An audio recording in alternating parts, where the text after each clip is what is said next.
السلام علیکم ورحمۃ اللہ وبرکاتہ۔ میں حکیم سید حبیب اللہ شاہ بخاری دعا خانہ ٹیکسلا کینٹ سے آپ کی خدمت میں حاضر ہوں۔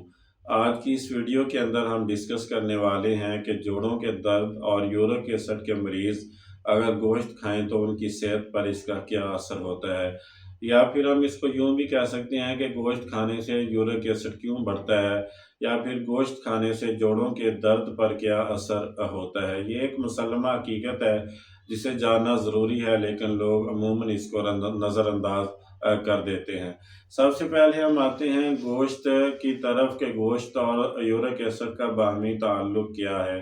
گوشت خاص طور پر جو سرخ گوشت ہے جیسے گائے کا گوشت یا دیگر جانوروں کے کلیجی، گردے، مغز وغیرہ، ان میں پیورین کی مقدار جو ہوتی ہے وہ کافی زیادہ ہوتی ہے۔ پیورین ایک ایسا مادہ ہے جو کہ جسم میں داخل ہو کر یورک ایسڈ کے اندر تبدیل ہو جاتا ہے، جو کہ بذریعہ پیشاب خارج ہوتا رہتا ہے۔ لیکن گوشت اگر بہت زیادہ استعمال کیا جائے اور وہ صحیح پکا ہوا نہ ہو یا روزانہ کی بنیاد پر کھایا جائے تو پھر یہ پیشاب کے راستے سے مکمل خارج نہیں ہوتا۔ یورک ایسڈ انسانی جسم کے اندر جمع ہونا شروع ہو جاتا ہے اور یہ کرسٹلز کی شکل اختیار کر لیتا ہے، اور انسان کے جوڑوں کے اندر یہ کرسٹلز جمع ہونا شروع ہو جاتے ہیں، جس کا نقصان یہ ہوتا ہے کہ جب یہ اپنی مقررہ نارمل مقدار سے بڑھ جاتا ہے، جس سے جوڑوں میں درد ہوتا ہے، سرخی ہوتی ہے اور سوجن ہو جاتی ہے، سختی آ جاتی ہے، جس سے حرکت میں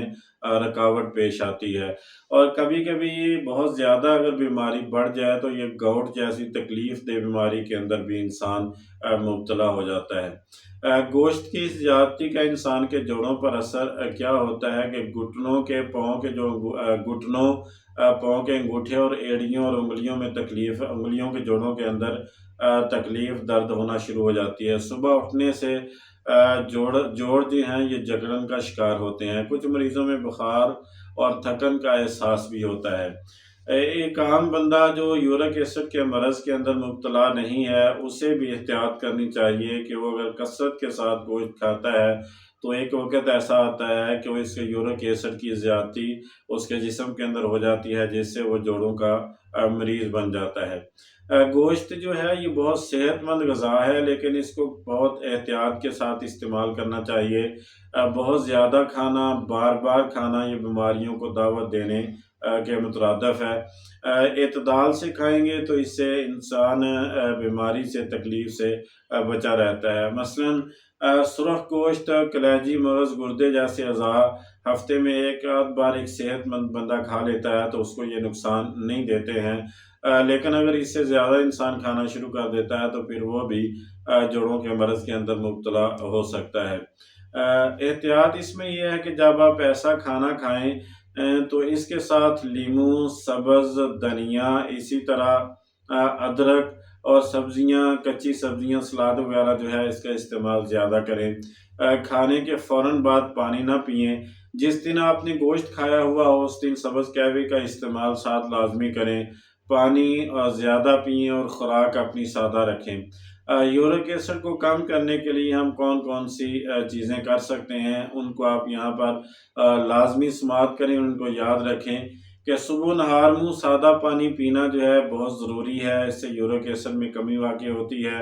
اسی طرح سونڈ، اجوائن اور گوند کتیرا کا برابر وزن آپ صفوف بنا کے رکھ لیں، ایک چھوٹی چمچ صبح سادہ پانی سے لے لیا کریں، اور اسی طرح شام کو بھی آپ ایک چھوٹی چمچ سادہ پانی سے لے لیا کریں، تو اس سے بھی یورک ایسڈ کے اندر کمی آنا شروع ہو جاتی ہے۔ گلو سبز کی تازہ کونپلیں اگر مل جائیں تو ان کا آپ قہوہ بنا کر استعمال کریں تو وہ بھی بہترین علاج ہے انسان کے بڑھے ہوئے یورک ایسڈ کو نارمل کرنے کا۔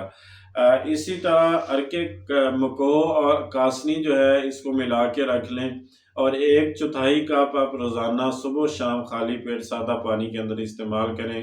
یہ بھی ایک بہترین علاج ہے کہ جس سے یورک ایسڈ جو ہے وہ کم ہو سکتا ہے۔ اسی طرح جو ہے گوشت کھانے کے بعد واک کو یقینی بنائیں، ہلکی پھلکی ایکسرسائز کریں، واک کریں، جس سے یہ گوشت آسانی سے ہضم ہو جائے۔ اسی طرح پانی جو ہے اس کا کثرت استعمال بھی اس کے لیے بہت زیادہ مفید ہے۔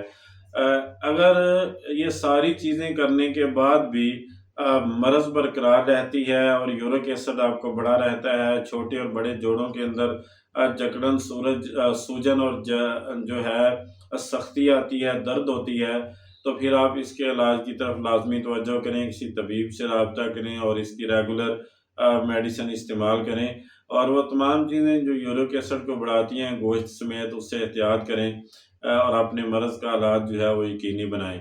یہ جتنی بھی ویڈیوز ہیں یہ فائدہ عام کے لیے بنائی جاتی ہیں۔ میں دوستوں اور احباب سے گزارش کروں گا کہ میرے یوٹیوب چینل کو سبسکرائب کریں، لائک اور شیئر کریں اور بیل آئیکن کو دبا دیں تاکہ ہر نئی آنے والی ویڈیو آپ تک پہنچ جائے اور آپ اس سے استفادہ کر سکیں۔ اللہ میرا اور آپ کا حامی و ناصر ہو۔ السلام علیکم ورحمۃ اللہ وبرکاتہ۔